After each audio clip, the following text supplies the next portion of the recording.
രേണുവിന് അഭിമാനക്കുറവോ ഒന്നും ഉണ്ടായിട്ട് എനിക്ക് തോന്നുന്നില്ല, ഇതുവരെയുള്ളത് തോന്നുന്നില്ല. നാളെ എന്താവും എനിക്കറിയില്ല. ഞാനിപ്പോ പറഞ്ഞ പോലെ, നേരത്തെ പറഞ്ഞ പോലെ എക്സ്ട്രീം ലെവലിൽ പോയി കഴിഞ്ഞാൽ ചിലപ്പോൾ അവൻ പറയായിരിക്കും. പക്ഷെ അത് ഈ രേണുവിന്റെ കോൺഫിഡൻസ് അല്ലേ, പൊട്ടക്കണറ്റിലെ തവളകൾ എന്ന് പറയുമ്പോഴത്തേക്ക് പുറത്തെ ലോകമൊന്നുമല്ല, തങ്ങളുടെ ലോകമാണ് ചുറ്റിനും, അത് ഏറ്റവും ഗ്രേറ്റ് എന്നാണ് ചിന്തിക്കുന്നത്. അങ്ങനെ ഒരു രീതിയാണോ രേണു അവലംബിക്കുന്നത്? ഞാൻ എന്റെ ലോകം ഗ്രേറ്റ് ആണെന്നല്ല പറയുന്നത്, ഞാൻ ചില നിലപാടുകൾ എടുക്കുന്നത് എനിക്ക് അനുയോജ്യമായിട്ടുള്ള കാര്യങ്ങളാണ്. അതെ, ഈ ലോകം ഗ്രേറ്റ്, എന്റെ സ്വന്തം ലോകം ഗ്രേറ്റ് ആണെന്ന് ഞാൻ ഇന്നുവരെ പറഞ്ഞിട്ടില്ല. ഞാൻ എന്റെ നിലപാടുകൾ ഞാൻ ഉറച്ചു നിൽക്കുന്നു. അതായത് താങ്കൾ ശരിയാണ്, അല്ലെങ്കിൽ താങ്കളാണ് ചെയ്യുന്നത് ശരിയെന്ന്, ഇപ്പൊ ഞാൻ കാണിക്കുന്ന എല്ലാം ശരിയാണ്, അഹങ്കാരം താങ്കളുടെ വാക്കുകൾ ഒരിക്കലും ഇല്ല, അഹങ്കാരമില്ല. പക്ഷെ ഞാൻ ചെയ്യുന്നത് ശരിയെന്ന് തോന്നുന്നതാണ് ഞാൻ ചെയ്യണത്. എനിക്ക് ശരിയെന്ന് തോന്നുന്നത് ഞാൻ ചെയ്തിരിക്കും. ഇപ്പൊ ഒരു പ്രേമം അല്ലെങ്കിൽ ദേഷ്യം അല്ലെങ്കിൽ കാമം, ഇതൊക്കെ മുഖത്ത് വരുന്നത് താങ്കളുടെ മുഖത്ത് വരുമ്പോൾ കാമമായിട്ടാണ് പരിണമിക്കുന്നത്, അതാണോ ഉദ്ദേശിക്കുന്നത്? അല്ലല്ല, കാമമായിട്ടല്ല. അതിനൊരു അല്ല, ഞാനത് കേട്ടായിരുന്നു. കാരണം ഞാൻ പ്രേമം അഭിനയിച്ചാലും കാമമാകും,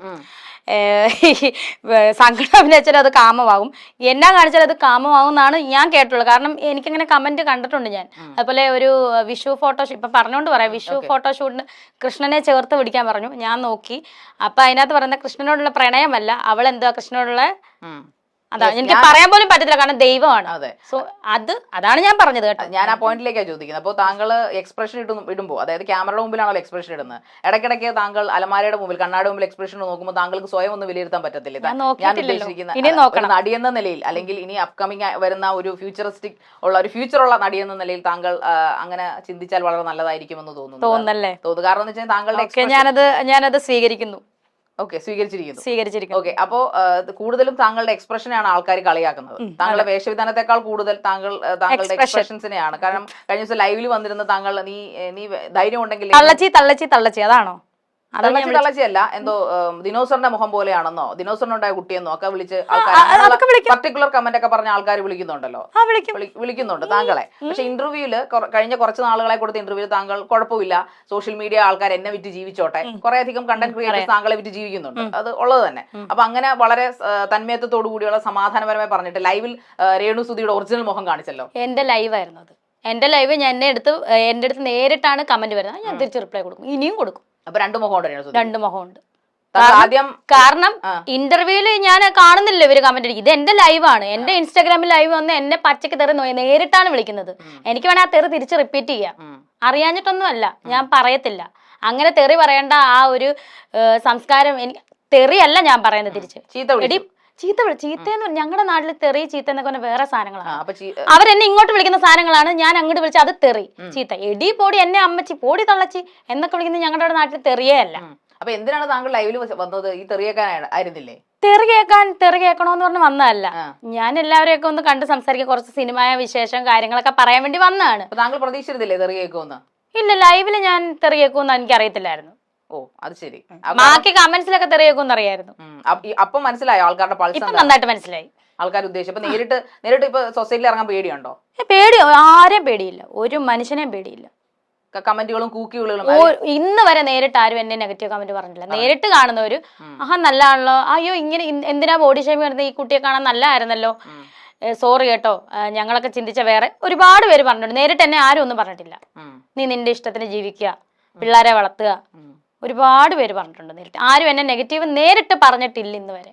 അതെന്താന്ന് എനിക്കറിയില്ല. അതായത് ഒരു ലേഡി, താങ്കളുടെ ഒരു ഇന്റർവ്യൂവിൽ ഞാൻ കേട്ടതാണ്, ലേഡി ഒരു അമ്മച്ചി, ഒരു ശശികല എന്ന് പറയുന്നത്, 57 വയസ്സുണ്ടെന്ന് അവര് തന്നെ അവർക്ക് താങ്കളെ എന്നെ തള്ളച്ചിന്ന് ആദ്യം വിളിച്ചോണ്ടാണ് ഞാൻ അവരെ അമ്മച്ചിന്ന് വിളിച്ചത്. എന്നെ എന്തിനാണ് അവര് ഞാൻ പേഴ്സണൽ ഒരു ബന്ധമില്ല, പിന്നെ എന്തിനാണ് അവർ എന്നെ പറ്റി ആവശ്യമില്ലാത്ത പറയുന്നത്? ഞാൻ ഞെക്കി പിടിക്കുന്നു, പിഴിയുന്നു, അവരുടെ മുന്നിലാണ് ഞാൻ ഞെക്കി പിടിച്ച് പിഴിഞ്ഞത്. രേണു, ഈ താങ്കൾ അഭിനയിക്കുന്നത് ഒരു സമൂഹത്തിന് മുമ്പിലാണ്, താങ്കളുടെ സ്വന്തം വീട്ടിൽ സ്റ്റുഡിയോയിൽ ഇരുന്ന് വീട്ടിൽ 4 പേർക്ക് കാണാനല്ല. അതെന്തിനാണ് തീർച്ചയായിട്ടും അപ്പൊ ആൾക്കാർ കമന്റ് ചെയ്യില്ലേ? കമന്റ് ചെയ്ത എനിക്ക് വിഷയമൊന്നുമില്ല. എന്നെ പിടിച്ച് ജയിലിലിടാൻ അവർക്കാരാ അഭിപ്രായമല്ലേ പറഞ്ഞിരിക്കുന്നത്? അഭിപ്രായമായിരുന്നു. ഞാനോടത്തിന് പോലീസ് സ്റ്റേഷനിൽ വിളിച്ച് പറഞ്ഞു, അഭിപ്രായം പറഞ്ഞോട്ടെ, വിഷയമല്ല. അപ്പൊ എന്തുകൊണ്ട് താങ്കൾ അവർക്കെതിരെ ഒന്നും കേസ് കൊടുക്കുന്നില്ലെങ്കിൽ? പിന്നെ എനിക്ക് സമയമില്ല. ഒന്നാമത്തെ കാര്യം ഇതിനൊക്കെ കേസ് കൊടുത്ത 100 കൂട്ടം ജോലി ഉണ്ടെന്ന് തോന്നുന്നു പോലീസുകാർക്ക്.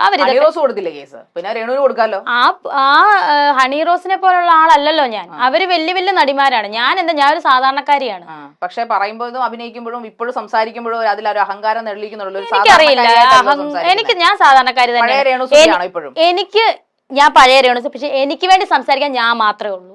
സോ ഞാൻ എന്റെ ഉള്ളിൽ തന്നെ ഒരാളെ പുറത്തെടുത്തു കഴിഞ്ഞിരിക്കുന്നു സംസാരിക്കാൻ വേണ്ടി. കാരണം എനിക്ക് വേറെ ആരും സംസാരിക്കാനില്ല.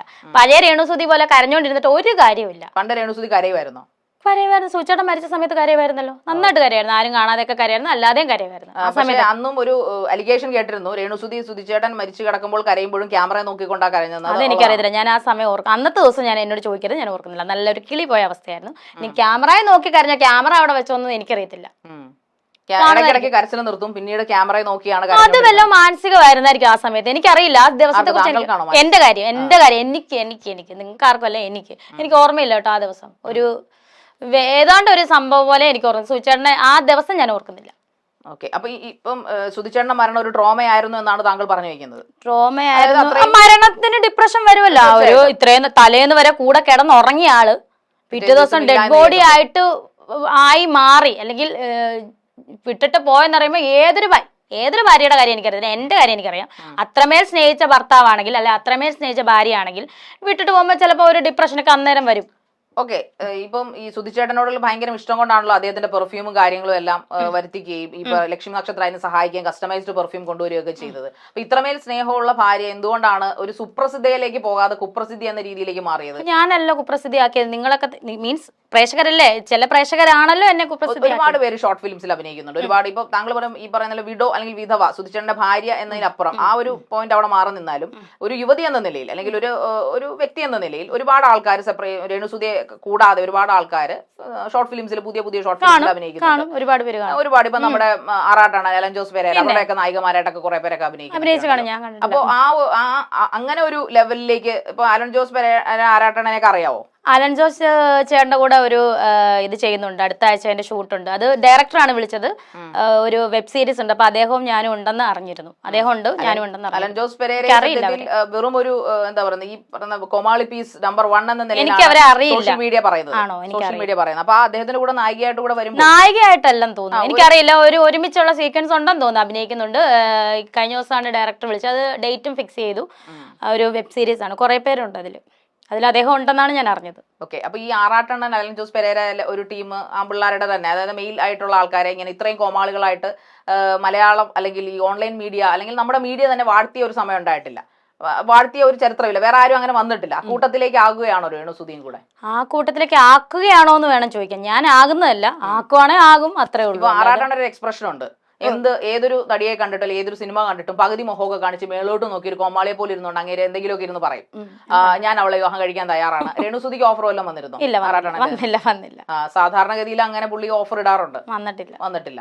എന്തായാലും അങ്ങനെ ഒരു ലെവലിലേക്ക്, അതായത് അവരുടെ എക്സ്പ്രഷൻ ആണ് അവരെ എപ്പോഴും ഇങ്ങനെയുള്ള കോമാളി പീസ് എന്ന ലെവലിലേക്ക് എത്തിക്കുന്നത്. അപ്പൊ രേണുസുതിയും ഇനിയിപ്പോ അങ്ങനെയൊക്കെ ഇപ്പൊ യൂട്യൂബ് ചാനൽ സ്റ്റാർട്ട് ചെയ്തല്ലോ രേണുസുതി, അപ്പോ ഇനിയും അങ്ങനെയുള്ള കോമാളിത്തരങ്ങൾ രേണുസുതിയിൽ നിന്ന് പ്രതീക്ഷിക്കാവോ? അങ്ങനെയുള്ള കോമാളിത്തരം ആ യൂട്യൂബ് ചാനലിൽ കൂടെ ഞാൻ എന്തായാലും പ്രതീക്ഷിക്കണ്ട.